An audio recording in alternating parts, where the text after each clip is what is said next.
Terima kasih pendengar, Anda masih bersama kami di frekuensi FM 97,9, 101,2 MHz, AM 1080 kHz, atau Anda bisa dengarkan melalui RRI Digital dan rri.co.id. Indonesia Bisa terkait dialog RB tematik tentang investasi.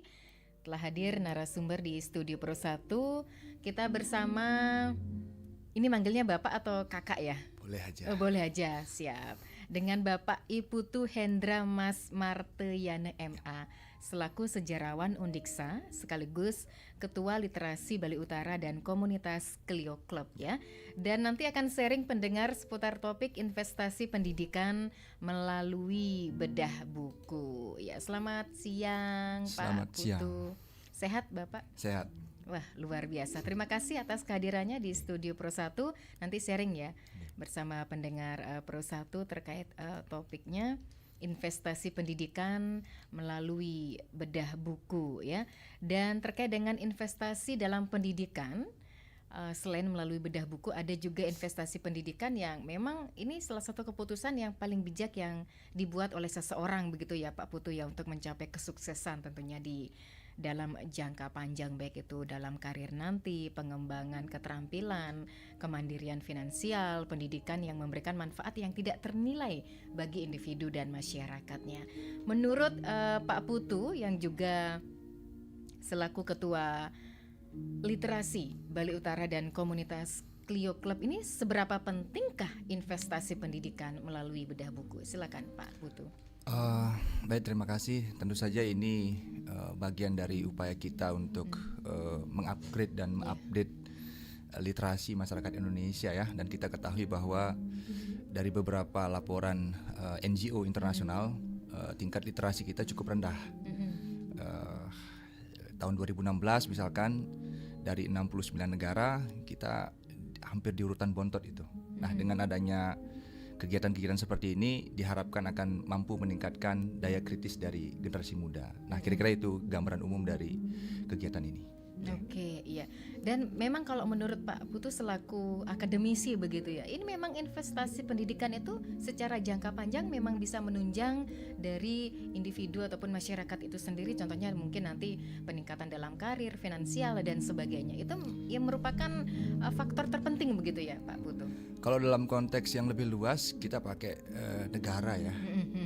Kita mungkin pernah dengar pemberitaan bahwa saat Jepang kalah dalam Perang Dunia Kedua, Hiroshima dan Nagasaki dibom atom tanggal 6 Agustus dan 9 Agustus tahun 1945. Kaisar Hirohito mengumpulkan semua abdi-abdi negaranya, dan pertanyaan pertama yang ditanya oleh Kaisar Hirohito adalah seberapa banyak guru yang tersisa. Nah, ini kan menandakan bahwa investasi pendidikan tidak hanya berkutat pada persoalan individual saja, tetapi bagaimana nanti mampu mengembangkan gagasan-gagasan kritis untuk generasi muda di masa yang akan datang. Apalagi kemudian negara kita sudah mencanangkan tahun emas 2045, sehingga pendidikan menjadi sesuatu yang sangat invested ya di masa yang akan datang. Betul. Jadi mengapa pendidikan ini disebut sebagai investasi? Berarti itu ya alasannya Pak Putu. Kalau secara kacamata Pak Putu pengamatan selama ini selaku akademisi di Undiksa, untuk minat generasi muda menekuni dunia pendidikannya begitu ya, memang benar-benar niat untuk fokus dalam dunia pendidikannya seperti apa? Apakah memang sudah apakah memang sudah 100% sekarang anak-anak muda ataupun generasi muda Gen Z yang memang fokus untuk di dunia pendidikan? Saya pikir masih sedikit terhambat ya, karena ya kita tahu bahwa hambatan utama dari fokus generasi muda pada dimensi pendidikan itu di salary ya, atau gaji. Jadi negara kita memang belum fokus untuk memberikan kesejahteraan yang memadai bagi calon-calon pendidik di masa yang akan datang. Padahal pendidikan dan juga kesehatan ini kalau kita pakai perspektifnya Alun Munslow, ini salah satu dari sekian banyak kebutuhan-kebutuhan primer yang harus dikembangkan oleh negara berkembang untuk bisa mencapai sebuah kondisi yang oleh seorang sosiolog dari Amerika namanya saya lupa namanya ya, mungkin nanti saya akan sampaikan, high mass consumption. Jadi seperti itu, sehingga pendidikan dan juga kesehatan menjadi sesuatu yang sangat berinvestasi di masa yang akan datang ya. Oke. Kira-kira seperti itu ya. Baik, berarti dengan menggugahnya salah satu diluncurkannya melalui bedah buku begitu ya? Ya, bedah buku ya. Baik ya. Ini program memang sering dirancang atau bagaimana Pak? Sebenarnya ini adalah program yang diinisiasi oleh kolega saya di Fakultas Bahasa dan Seni FBS Kampus Bawah, Bapak Iwayan Artike. Jadi beliau ini adalah ketua literasi akar rumput dan beliau sangat aktif menulis begitu. Dan kemudian keinginan-keinginan beliau itu bertemu, kita saling bertemu dan akhirnya kita sepakat untuk mengadakan acara bedah buku yang nanti mengulas buku yang beliau tulis, representasi ideologi Marxis ya di tahun 1960-an gitu. Oke, berarti memang secara intens ya selalu program itu rutin begitu ya. Sebenarnya tujuannya seperti apa sih? Kenapa harus investasi pendidikan itu melalui bedah buku, tidak dengan program lain begitu Pak? Betul. Ya itu salah satunya aja, salah satu karena salah yang lain kan banyak juga, misalkan ikut perlombaan atau ikut organisasi di kampus dan lain sebagainya. Oh begitu ya, karena selama ini mindset dari mahasiswa itu kan yang namanya investasi itu kan berupa uang, rumah, tanah dan sebagainya begitu ya. Ini malah mengarah ataupun fokus ke bedah bukunya begitu Pak Putu. Ya selaku sejarawan, ini memang respon dari mahasiswa itu bagaimana antusiasnya Pak Putu dengan adanya program tersebut? Excited ya. Excited ya. Ya, wow. Karena sekarang ini sudah ada lebih dari 100 partisipan ya dalam kegiatan ini, dan kita mungkin harus menambah slot lagi untuk bisa menampung minat dari teman-teman mahasiswa dan di luar kampus untuk bisa ikut acara ini. Begitu. Oke, baik. Ya ini berarti memang program yang bisa dikatakan ini investasi masa depan loh untuk mahasiswa-mahasiswi yang kuliah di Undiksa begitu ya. Kita juga menantikan atensi Anda pendengar di 24644 atau bisa ke WA Pro 1 terkait dialog RB tematik tentang investasi ya dalam Indonesia Bisa, investasi pendidikan melalui bedah buku. Dan sepertinya sudah berdering di 24644. Mohon izin kepada Pak Putu untuk menyapa pendengar. Selamat siang. Halo. Ya, halo. Selamat siang. Nggih, dengan Pak Made? Nah, Ayah Hadi. Oh, Ayah Hadi, nggih. Silakan. Dengan Bapak siapa ini? Dengan Pak Putu Hendra Mas Martayana. Hendra Mas Martayana. Iya. Pernah dengar nama saya? Kayaknya pernah ya? Pernah, Pak Made. Pak Made siapa? Pak Made Ribe. Pernah dengar kah? Pernah dengar. Oh, pernah katanya. Pak Made Mitra itu ada kelas. Itu doktoral tahun 80-an, 81. Nah, saya tambah sejarah ya. Sejarah antropologi Udayana. Jadi saya wisuda tahun 85 itu. Februari di Tembau, sedang bongkar-bongkaran juga di sana ya. Makanya kita, termasuk saya, tidak boleh dibilang kalau di rumah tidak ada yang tahu saya. Hanya satu. Karena kita waktu wisudanya di Denpasar. Mohon maaf deh ya, kalau bukunya semua dibedah kan hancur bukunya Pak ya. Nah, beda pengertiannya Pak ya. Ya. Ini yang di studio siapa ini? Ayu Sundari Pak Made. Ayu Sundari benar, ujian galang. Maaf deh ya, yang memang kepingin sekali sebenarnya berkunjung ke kampus. Tapi saya bisa paling di kampus ini sejarah ini. Mohon maaf ya, cuma saya sudah, kalau itu buku saya satu sudah saya semangatnya. Under the Banner of Revolution, Bung Karno itu. Jilid 3 bahasa Inggris ya. Sekarang mungkin di RTH Bung Karno Selatan ya. Itu 2018 ya. Saya tidak bisa, matanya sudah kabur. Sekarang masih ada buku besar, Bapak ya. Itu kalau tidak salah masalah Irian Barat ya. Pol bukunya. Kalau memang mau itu kan dibedah. Saya tidak bisa bedah. Itu masalah Irian Barat, perjuangan Irian Barat. Mohon maaf ya, saya ini kok dari jurusan sejarah ya. Tapi saya sudah evaluasi apa namanya tahun dulu Pak ya, mohon maaf kepada nanti ya, saya kepingin sekali dikejar itu belum bisa, satu karena umur, kedua karena penglihatan dia sudah tak enak. Amerika kemarin ngiring Mbak Ayu ya. Selamat siang. Baik. Terima kasih Pak Made Ribek.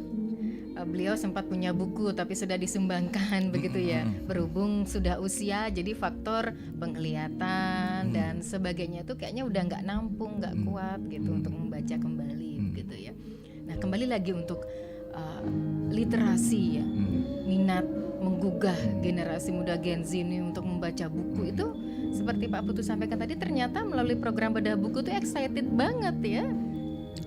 Yes, ini juga bagian dari upaya kami di Undiksa ya sebagai tenaga pendidik untuk mengalihkan kesibukan-kesibukan yang disebabkan oleh kecanduan atau kegandrungan terhadap budaya tontonan gitu kan. Biasanya anak-anak Gen Z itu sukanya mageran gitu sambil scroll TikTok, IG dan saya pikir kegandrungan itu bisa menyebabkan abrasi intelektual. Jadi dengan adanya kegiatan bedah buku ini akan mengembalikan kecerdasan yang sebelumnya sempat turun itu gitu.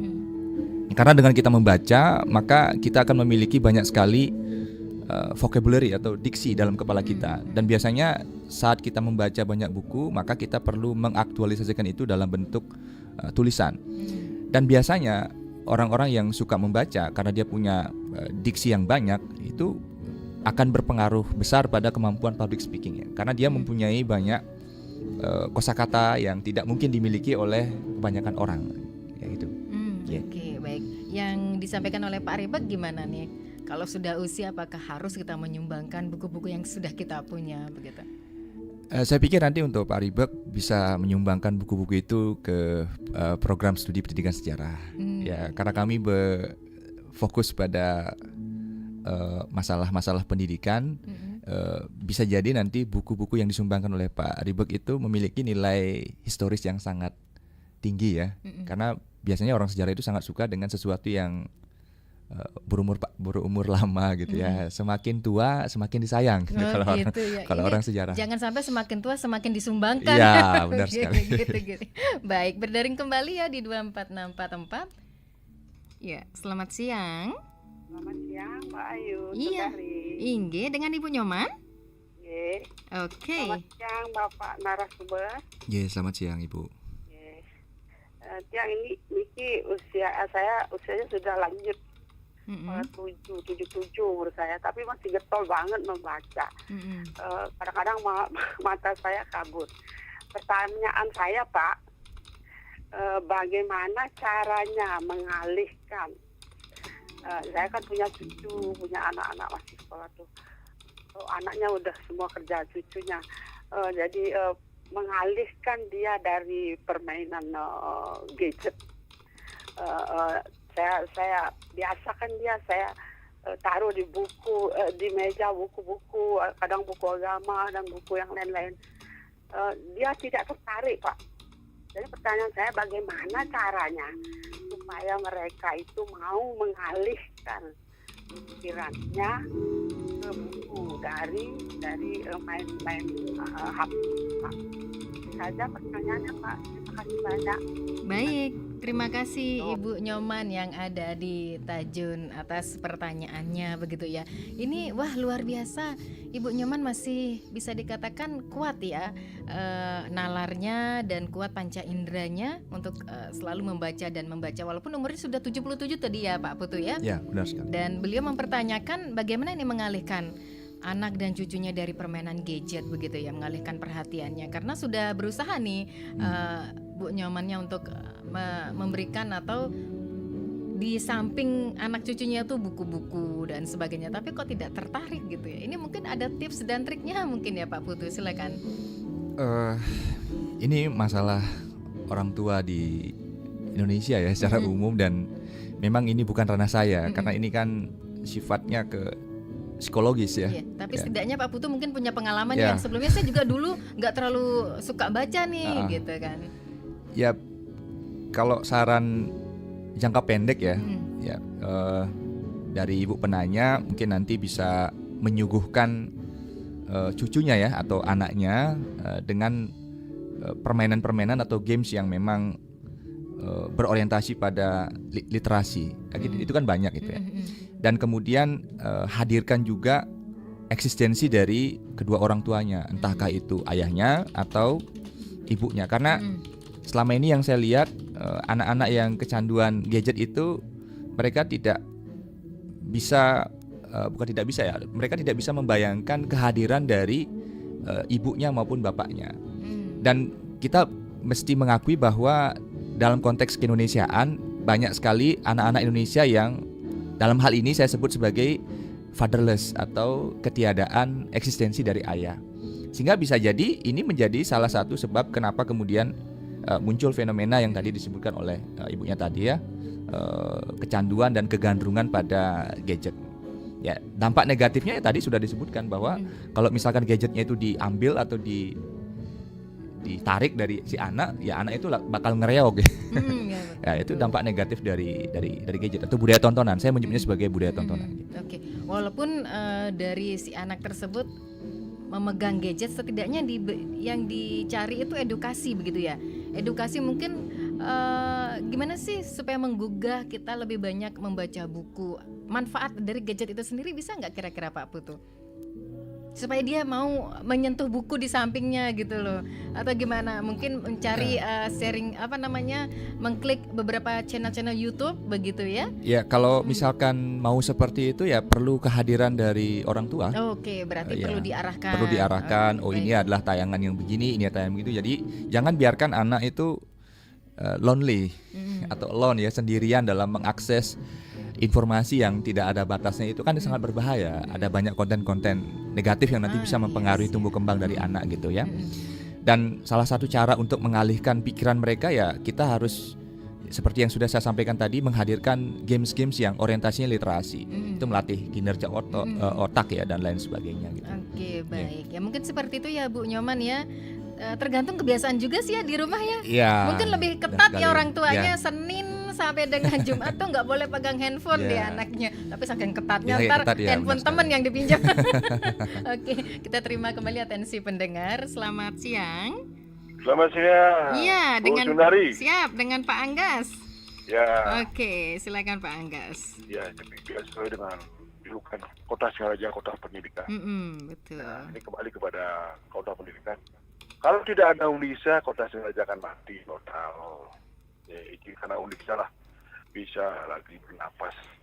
Makanya sekarang Undisa jadikan ini untuk aset daripada Buleleng. Ya, saya juga di sini sangat apresiasi sekali ini Bapak narasumber bahwa ini kan Pemda ini kan sekarang meneguhkan bahwa akan ada perpustakaan.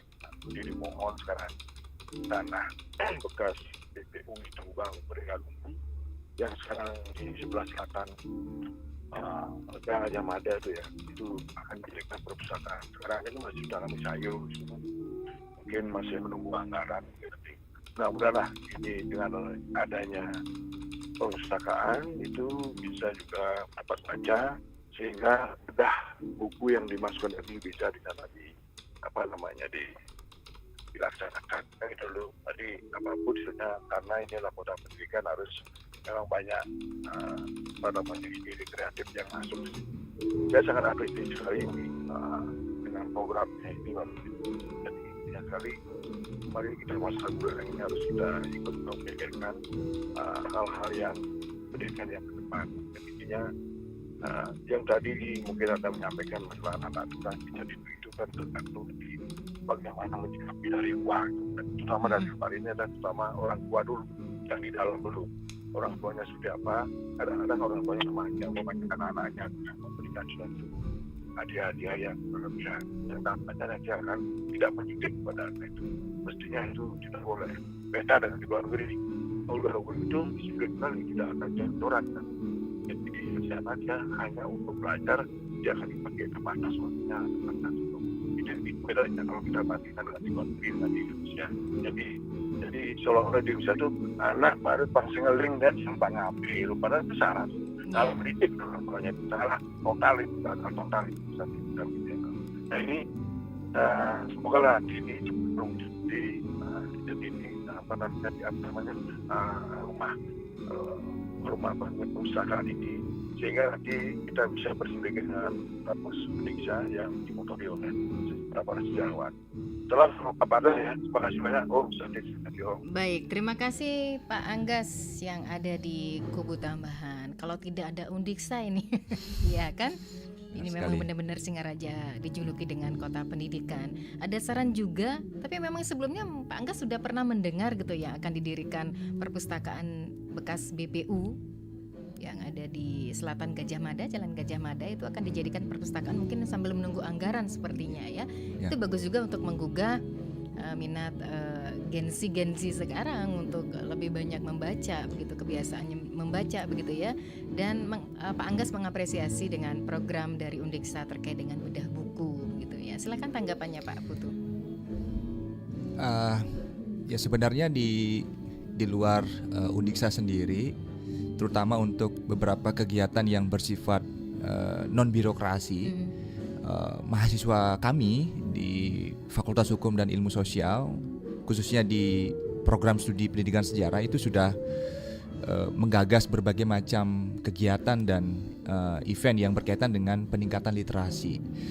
Dan biasanya event-event yang digagas oleh mahasiswa kami itu tidak semata-mata hanya melatih daya kritis. Jadi kan kalau kita talk about books ya, the book atau banyak buku ya, muaranya melatih pemikiran kritis. Tapi bagi mahasiswa kami tidak hanya berhenti di sana, karena kemudian ulasan-ulasan terhadap buku itu nanti akan diimplementasikan dalam riset-riset kecil di masyarakat, dan kemudian riset-riset itu akan dikembangkan menjadi esai dan LKTI, dan kemudian dikompetisikan di tingkat nasional. Sehingga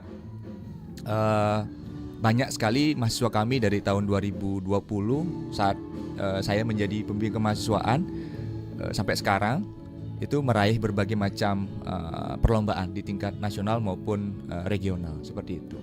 Jadi nanti muaranya tidak hanya untuk menghasilkan cara berpikir kritis, tapi untuk kepentingan-kepentingan pragmatis. Karena kemudian jika semakin kompetitif mahasiswanya, maka itu kalau di kampus namanya peningkatan indeks kumulatif ya, IQ gitu ya. Jadi nama fakultas juga akan punya spotlight dan exposure yang memadai di tingkat rektorat begitu. Oke, baik. Sudah terjawab ya Pak Anggas ya. Ini luar biasa perbincangan siang hari ini, dan memang apa yang disampaikan pendengar tadi juga luar biasa apresiasinya Pak Putu ya. Kita akan nantikan kembali atensi Anda pendengar, baik itu di 24644 atau bisa ke WA Pro 1. Mohon izin kepada narasumber, kita jeda sejenak.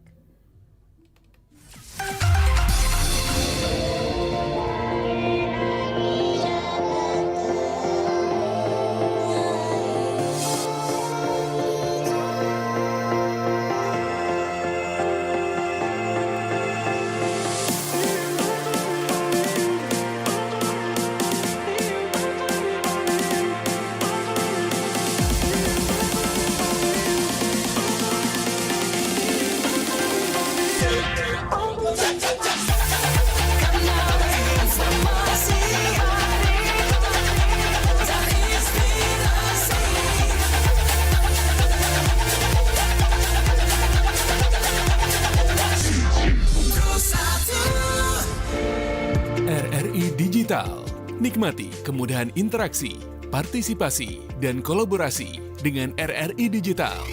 Interaksi, dengar dan saksikan siaran langsung kami, daftarkan akun Anda, dan mulailah berinteraksi di setiap program dan konten kami. Partisipasi, kreasikan konten Anda berupa berita, podcast, vlog, film, musik, dan playlist. Kolaborasi, kami mengajak berbagai komunitas untuk berkembang bersama melalui digital platform. RRI Digital kini juga menghadirkan terobosan baru, workspace platform, dan online learning platform dengan fasilitas-fasilitas unggulan, monitor impact and outcome, meeting online, video conference, dan library. RRI Digital menghadirkan fitur-fitur untuk peningkatan interaksi, partisipasi, kolaborasi, workspace, dan learning. Segera download RRI Digital.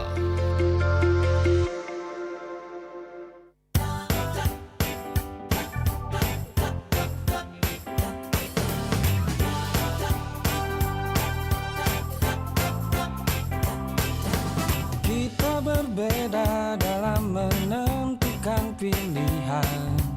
Janganlah ragu, datanglah ke tempat kita, memberi layanan terbaik, melangkah bersama satu hati. Mertabuana Motor, wujudkan impian kita. Mertabuana Motor, satu hati untukmu, tempat yang paling terpercaya. Tetapkan pilihan kita pada Mertabuana Motor. PT Mertabuana Motor, dealer dan bengkel resmi Honda yang berada di Jalan Ahmad Yani nomor 188 sebelah barat Traffic Light Pantai Penimbangan, Singaraja, Bali, melayani penjualan berbagai tipe sepeda motor Honda, servis dan spare part asli Honda. Untuk info lebih lanjut, datang segera ke PT Mertabuana Motor dan dapatkan pelayanan berkualitas standar dari Honda.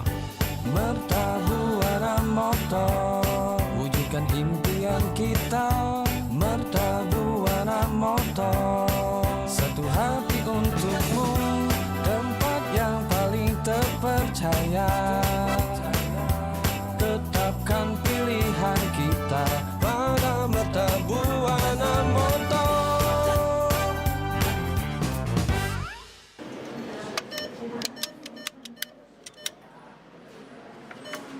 Jika kamu tiba-tiba menerima transfer uang ke rekening kamu tanpa alasan yang jelas, terutama dari pinjaman online atau pinjol ilegal, ada beberapa langkah yang harus kamu ambil. Pertama, simpan dan jangan gunakan uang itu. Jangan sekali-sekali menggunakan uang yang tiba-tiba masuk ke rekening kamu. Ini penting ya buat mencegah potensi masalah hukum di kemudian hari. Kedua, lapor ke pihak berwenang. Segera laporkan kejadian ini ke polisi dan Satgas Waspada Investasi atau SWI. Kamu bisa membuat laporan ke Polres atau Polda setempat atau melalui situs seperti patrolicyber.id dan email info@cyber.polri.go.id. 3. Komunikasikan dengan pihak pengirim. Jika kamu ditagih oleh pinjol ilegal, sampaikan bahwa kamu tidak pernah mengajukan pinjaman dan siap mengembalikan uang tersebut. Minta bukti perjanjian pinjaman dan detail perusahaan yang mengirim uang tersebut. 4. Kembalikan uang secara resmi. Jika memungkinkan, kembalikan uang tersebut langsung ke kantor perusahaan pinjol yang mengirimnya, bukan melalui rekening yang diberikan oleh penagih atau melalui aplikasi tertentu. 5. Blokir kontak penagih. Jika kamu terus mendapatkan intimidasi atau teror dari penagih, blokir semua nomor kontak mereka. Juga beritahu kontak di ponsel kamu untuk mengabaikan pesan atau telepon dari penagih tersebut. Dengan mengikuti langkah-langkah ini, kamu bisa melindungi diri kamu dari potensi penipuan dan masalah hukum terkait uang yang masuk secara tiba-tiba ke rekening kamu.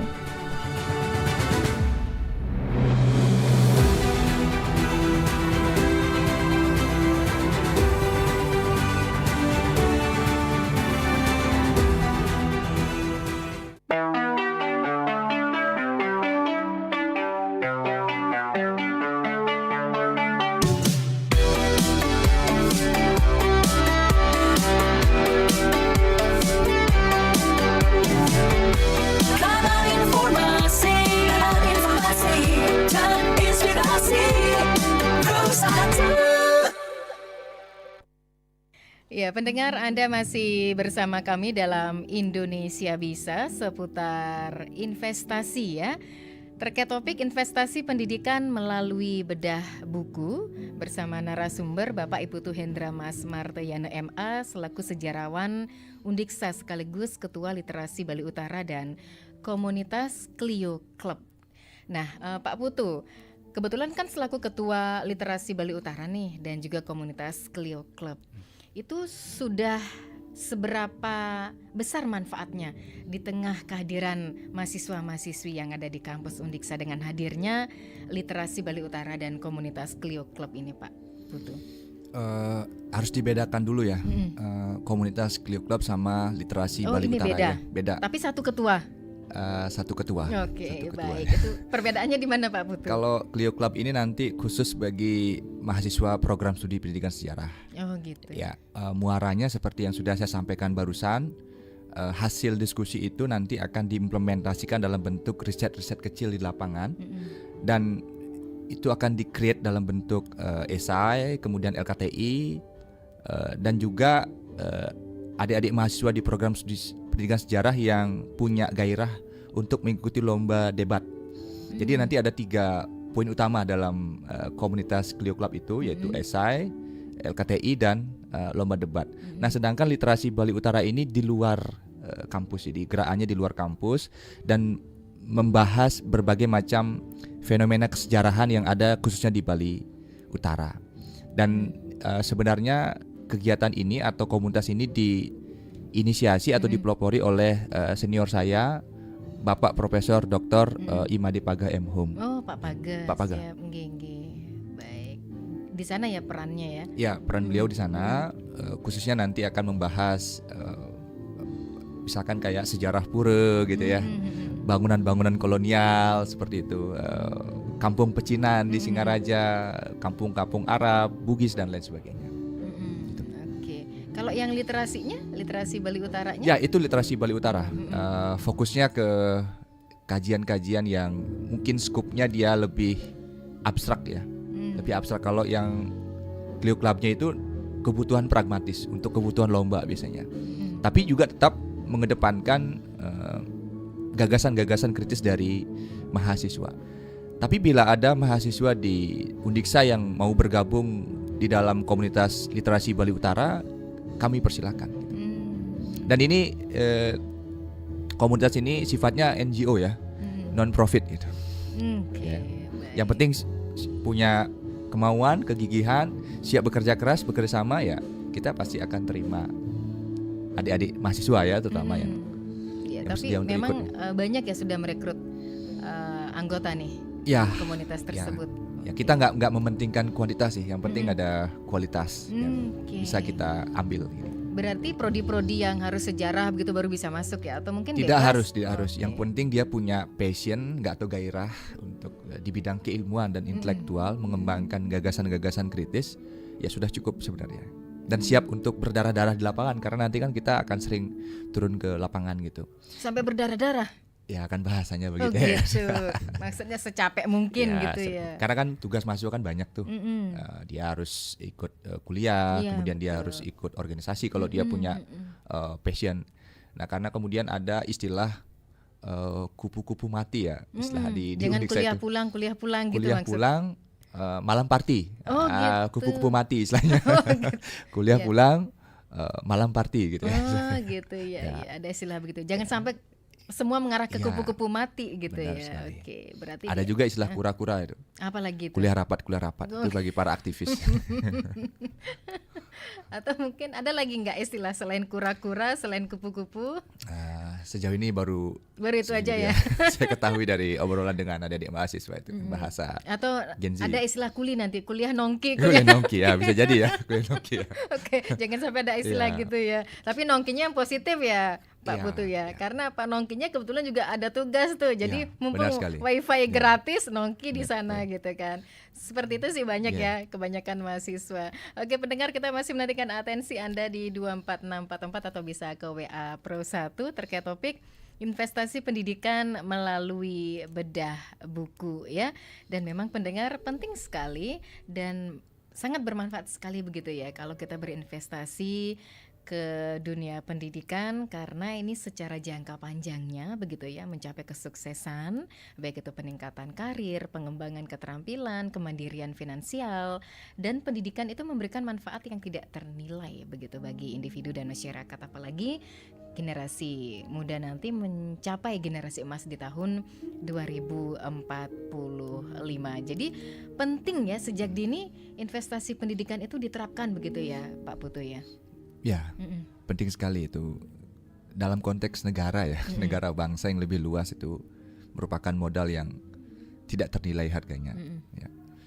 Selain juga masalah kesehatan, hanya saja memang perlu kita akui bahwa pemerintah kita memang belum fokus untuk mengembangkan atau berinvestasi jangka panjang bagaimana menaikkan level pendidikan kita. Nah, sebagaimana kisruh misalkan kurikulum yang sedang terjadi, ada banyak kritik terhadap mantan Menteri Pendidikan kita Pak Nadiem Makarim yang telah mempelopori lahirnya kurikulum Merdeka. Kritik-kritik itu disampaikan karena kurikulum Merdeka itu mengcopy paste sistem pendidikan yang ada di Finland. Kita tahu bahwa Finland itu adalah negara dengan sistem pendidikan terbaik di dunia gitu. Tapi kita lupa untuk menyediakan sarana dan surplus kesejahteraan bagi para pendidiknya, sehingga kurikulumnya kita copy paste tapi kita lupa menyediakan infrastrukturnya gitu. Dan lagi pula memang kalau di Finland itu mereka sudah punya kesadaran untuk belajar, sehingga memang tidak ada ranking, tidak ada kompetisi dan lain sebagainya. Pada konteks keindonesiaan, para pengkritik itu bilang bahwa untuk kasus Indonesia itu susah untuk dilakukan gitu. Makanya kalau kita lihat beberapa tayangan di TikTok, para influencer menanyakan kepanjangan DPR, MPR kepada siswa itu mereka nggak bisa jawab. Nah itu kemudian digeneralisasi sebagai kegagalan dari kurikulum Merdeka dan perlu mendapatkan perombakan. Dan hari ini kita sudah melihat perubahan nomenklatur dari Kementerian Pendidikan kita. Kan ada 3 tuh yang sudah dilantik ya. Jadi nanti ada pendidikan dasar dan menengah, kemudian ada pendidikan tinggi dan teknologi, Ristek Dikti, dan yang terakhir ada kebudayaan, ada 3 itu ya. Nah, saya nggak tahu bagaimana nanti secara teknis di lapangan, apakah akan berpengaruh signifikan bagi peningkatan tingkat literasi kita atau tingkat kecerdasan orang Indonesia rata-rata. Ya kita tunggu saja, hanya waktu yang bisa menjawab. Ya betul sekali. Tapi memang untuk kedepannya apa sih yang menjadi goal dari program yang dicanangkan oleh Pak Putu dan juga rekan-rekan lainnya di kampus? Goalsnya tentu saja sebagaimana yang sudah saya sampaikan tadi, menghasilkan individu yang mampu berpikir kritis ya. Kritis itu kalau dalam taksonomi belum kayaknya di level 4 atau 5 gitu. Karena di level 6 kan ada 6 itu yang taksonomi belum itu. Dia sudah harus create atau membuat. Kalau sudah pada level membuat berarti dia sudah tidak berpikir kritis lagi, itu melampaui, itu beyond gitu ya. Nah, pada konteks komunitas Clio Club dan literasi Bali Utara, kita sudah mengimplementasikan taksonomi Bloom yang ke-6, yaitu create, itu membuat ya. Kalau di komunitas Clio Club kita sudah hadirkan esai, paper, artikel dan sebagainya yang nanti bisa digunakan atau diarahkan untuk event-event perlombaan di nasional maupun regional bahkan internasional. Semata-mata ini tujuannya untuk mencapai visi dari lembaga Undiksa secara umum gitu. Oke, seperti baik. itu. Ya. Mungkin ada pesan penting lagi yang perlu dipertegas Pak Putu? Karena waktu yang sudah hampir mengakhiri obrolan kita siang hari ini, ada mungkin yang ingin disampaikan semacam harapan begitu. Bagi generasi muda ya, kalau ya saya lihat ada kecenderungan generasi muda itu susah tidur ya. Susah tidur karena? Ya susah tidur karena mungkin karena kecanduan budaya tontonan ya. Ya. Sebelum tidur dia mungkin scroll TikTok dan sebagainya. Iya, betul. Bacalah, jalan keluarnya adalah bacalah. Nah, kata bacalah atau saya sebut sebagai Iqra ini adalah hadis pertama yang diturunkan Allah kepada Nabi Muhammad. Ya, itu. Terima kasih. Oke, baik ya. Yang pastinya apapun yang sudah disampaikan oleh narasumber tadi pendengar ini mudah-mudahan bermanfaat untuk kita semua. Tentu saja dalam Indonesia Bisa terkait dialog RB tematik tentang investasi pendidikan melalui bedah buku ya. Terima kasih kepada Bapak Iputu Hendra Mas Martayana MA selaku sejarawan Undiksa sekaligus Ketua Literasi Bali Utara dan Komunitas Clio Club atas waktu dan kesempatannya hadir dan sharing bersama RRI siang hari ini. Dan yang pastinya tetap semangat, selamat beraktivitas, salam sehat selalu. Pendengar tetap bersama kami di Pro 1 RRI Singaraja, siaran kanal informasi dan inspirasi.